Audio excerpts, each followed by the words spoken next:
On est en direct avec Maître Divisio. Bonjour Maître, merci d'être en direct avec nous. Vous avez appris comme nous tout à l'heure à 10h30 qu'Emmanuel Macron était positif. Est-ce que ça pose des questions pour vous? Ça en pose au moins deux. La première, c'est que est-ce que le masque a été porté?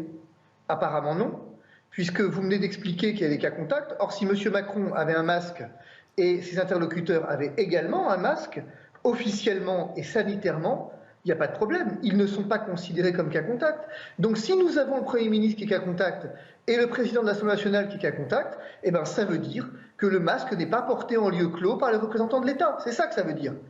Puisque si vous aviez le masque, il n'y a pas de problème. C'est ce qu'on nous explique. Hein. Alors, juste puisqu'on a un médecin avec nous, je voudrais la réaction du Dr Cohen. Est-ce que Maître Divisio a raison ou pas? Il a raison, mais dans la réalité, ce qui se produit, et je crois le savoir, c'est qu'en fait, quand ils font ce type de réunion, mon cher Fabrice, ils se mettent à 2-3 mètres d'intervalle, mais effectivement, la plupart du temps, ils enlèvent le masque. Mais c'est une réaction que nous avons tous. Moi-même, je consulte mes patients, j'ouvre grand la fenêtre, je mets beaucoup de distance entre eux et moi, et c'est vrai qu'il existe un risque. Vous avez raison, mais en tant que représentant de l'État, peut-être que vous avez raison, il aurait fallu être le premier à montrer l'exemple. Alors, juste Maître Divisio, c'est assez intéressant ce que vous nous dites, parce que nos confrères de LCI annoncent que tous les ministres présents au Conseil de défense ainsi qu'au Conseil des ministres ne seront pas placés à l'isolement pour 7 jours, car ils ne sont pas considérés comme cas contact du chef de l'État. Nos confrères disent les gestes barrières, masques et distanciation ont bien été respectés. Autrement dit, donc ceux qui sont placés à l'isolement n'ont pas respecté les gestes barrières. Enfin, moi je le comprends comme ça, puisque donc ça confirme un peu ce que vous dites. Ça confirme ce que je dis et ça confirme le fait qu'on vous explique qu'il ne faut pas être plus de 6, il faut porter le masque en famille. Ça fait des mois qu'on nous bassine avec le masque en famille, mais que les représentants de l'État, le chef de l'État, le chef du gouvernement et le président de l'Assemblée nationale ne le portent pas. C'est ça que ça veut dire. Et ensuite, on vient nous appeler à la transparence. Bon, bah ok, voilà où on en est aujourd'hui. Si alors, réaction de Maude Bréjon également, porte-parole de la République En Marche. Je trouve que c'est une réaction clairement exagérée. Hein. Le risque zéro, il n'existe pas. Il n'y a pas d'immunité politique, on l'a déjà dit depuis le début. Et puis là, on parle du président de la République, on parle du Premier ministre, on parle du président de l'Assemblée nationale. Donc, qu'il y ait des mesures peut-être encore plus fortes qui soient prises et d'isolement qu'on prendrait peut-être un peu moins normalement, c'est normal. Il faut être extrêmement vigilant. On parle quand même des personnes qui tiennent les rouages de l'État. Donc qu'on ait cette vigilance-là, c'est normal. Oui, allez-y, vous vouliez réagir, Maître Divisio?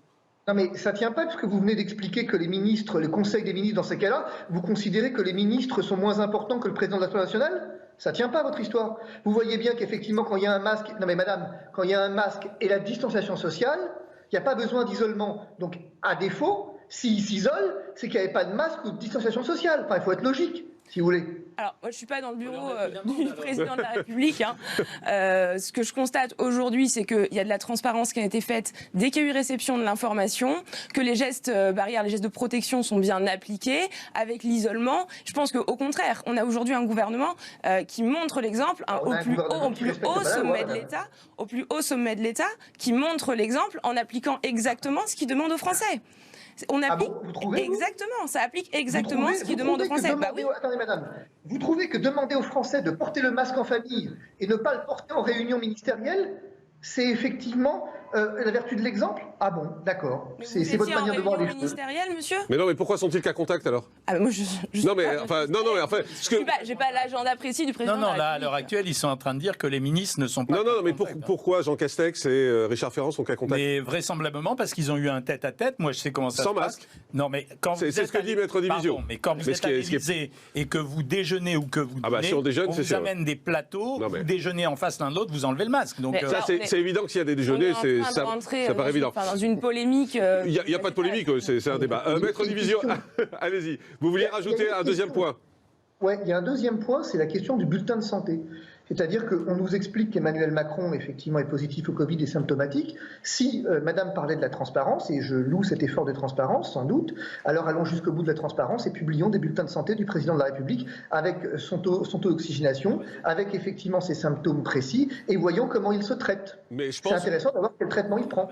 Je pense que ça va être fait de toute façon, a priori. Fabrice a complètement raison. C'est normalement, sur une situation comme ça, on doit avoir le bulletin de santé du président et savoir comment évolue Castex, etc. Absolument. C'est pas une rupture de la vie, de la confidentialité, puisque là, ce sont des gens publics. Donc.